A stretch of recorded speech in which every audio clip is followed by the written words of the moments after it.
사라 버스를 타다. 윌리엄 밀러글, 존 워드 그림, 박찬석 옮김. 사계절. 아침마다 사라는 엄마와 함께 버스를 탔습니다.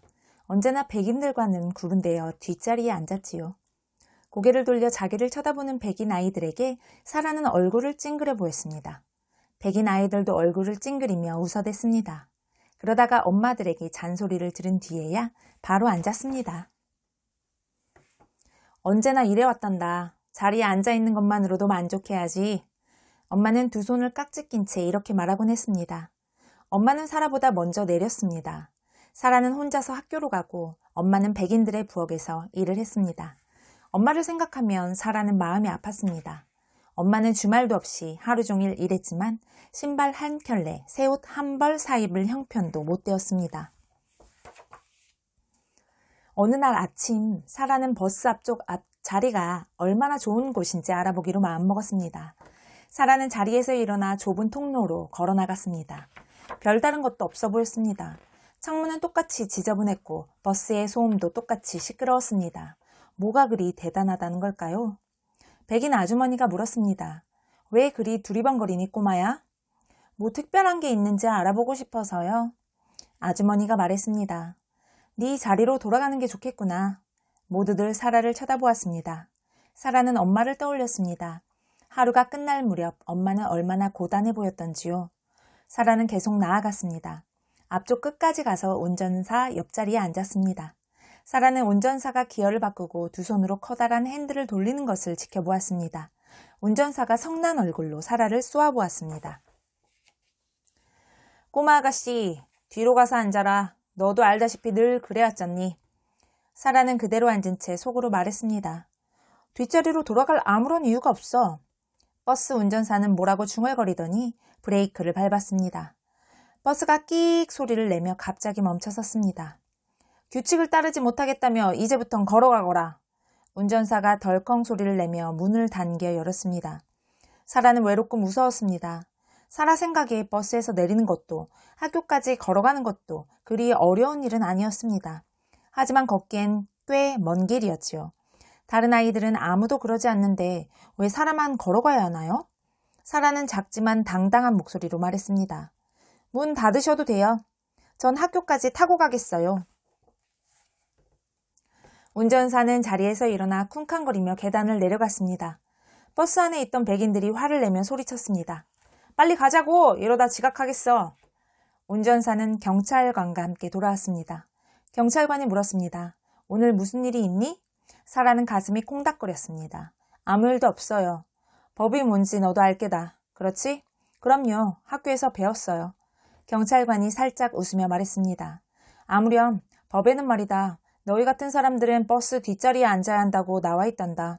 그래서 말인데 법을 어기고 싶지 않다면 네 자리로 돌아가거라. 밖에 사람들이 모여들기 시작했습니다. 사람들은 흥분하여 큰 소리로 외쳤습니다. 몇몇은 사라에게 욕을 했지만 몇몇은 사라를 응원했습니다. 한 남자가 소리쳤습니다. 일어나지 마라. 그 자리는 네 피부색과는 아무 상관이 없어. 경찰관이 안타깝다는 듯 고개를 절레절레 흔들더니 사라를 번쩍 안아 올렸습니다. 그러고는 사람들 사이를 지나 경찰서로 향했습니다. 사라는 울기 시작했습니다. 날 감옥으로 보낼 건가요? 경찰관은 아무 말도 하지 않았습니다.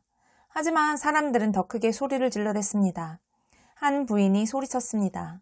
용기를 내! 그러자 다른 사람이 되받아쳤습니다. 콩밥을 먹어봐야 정신을 차리지. 경찰관이 엄마에게 전화를 하는 동안 사라는 커다란 책상 앞에 앉아 있었습니다. 키가 큰 남자가 사진기를 들고 와 사라의 사진을 찍었습니다. 신문사에서 왔단다. 용기 있는 행동을 한 사람에 대한 기사를 쓰고 있어.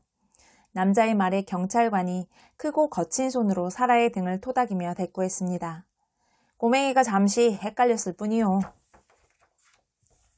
사라에 대한 이야기는 빠르게 퍼져나갔습니다. 많은 사람들이 사라를 보러 왔습니다. 누군가 사라에게 초콜릿 과자를 갖다 주었습니다. 사라는 과자를 한 입 베어물고 나서야 자기가 얼마나 배가 고팠는지를 깨달았습니다. 과자를 반쯤 먹었을 때 엄마가 왔습니다. 엄마가 손을 내밀며 말했습니다. 가자, 경찰들이 진짜 범죄자들을 잡으러 가야 할 때인 것 같구나. 경찰관이 사라의 엄마의 뒤통수에 대고 소리쳤습니다. 앞으로 당신 딸이 어디에 앉아야 하는지 단단히 일러주시오. 밖으로 나오자 신문기자가 사라의 사진을 좀 더 찍고는 잘 가라고 손을 흔들어 주었습니다. 사라가 엄마와 함께 사람들 사이를 헤치고 나아가며 말했습니다. 엄마, 미안해요. 말썽을 이렇게 드렸던 건 아니었어요. 그냥 뭔가 그리 특별한지 알고 싶었을 뿐이에요. 괜찮다. 넌 아무것도 잘못한 게 없어. 사라와 엄마는 아무 말 없이 집으로 걸어갔습니다.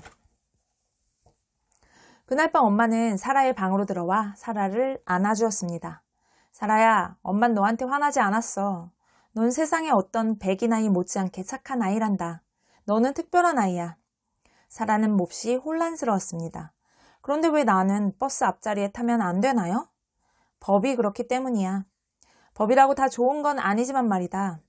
사라가 엄마의 피곤한 눈을 올려다보며 물었습니다. 법은 절대 바뀌지 않나요? 엄마는 부드럽게 대답했습니다. 언젠가는 바뀌겠지.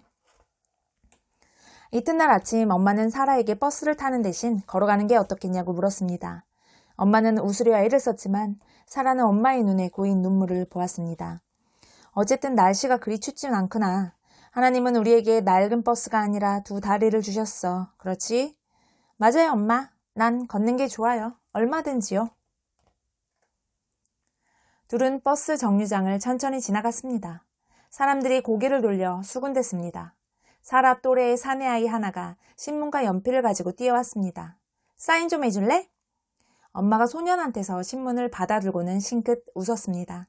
우리 딸이 영웅이라도 된 것 같구나. 사라는 신문 첫 장에 난 자신의 사진을 보고 몹시 쑥스러웠습니다.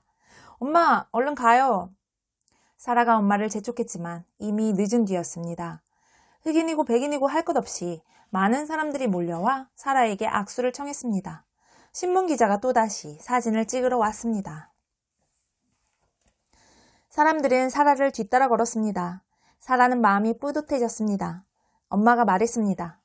웃어도 괜찮아. 넌 특별한 아이잖니. 그날은 어떤 흑인도 버스를 타지 않았습니다. 그 다음 날도 마찬가지였습니다. 버스 회사는 당황했습니다. 시장도 어쩔 줄 몰라 했습니다. 그리하여 사람들은 끝내 법을 바꾸었습니다.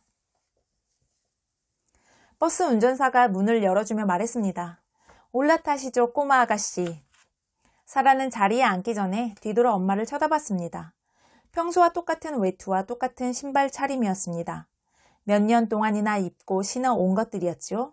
하지만 오늘 엄마는 뭔가 달라 보였습니다. 자랑과 행복이 두 눈에 가득했습니다. 엄마가 말했습니다. 뭘 머뭇거리니 사라? 그 자리에 앉을 자격이 있는 사람은 바로 우리 딸인데. 버스 운전사가 사라를 쳐다보았습니다. 버스에 있는 모든 사람들이 사라를 쳐다보았습니다. 아니에요, 엄마. 이 자리는 바로 엄마의 자리예요. 엄마가 활짝 웃었습니다. 사라와 엄마는 함께 자리에 앉았습니다. 버스가 도시를 가로지르며 달리기 시작했습니다.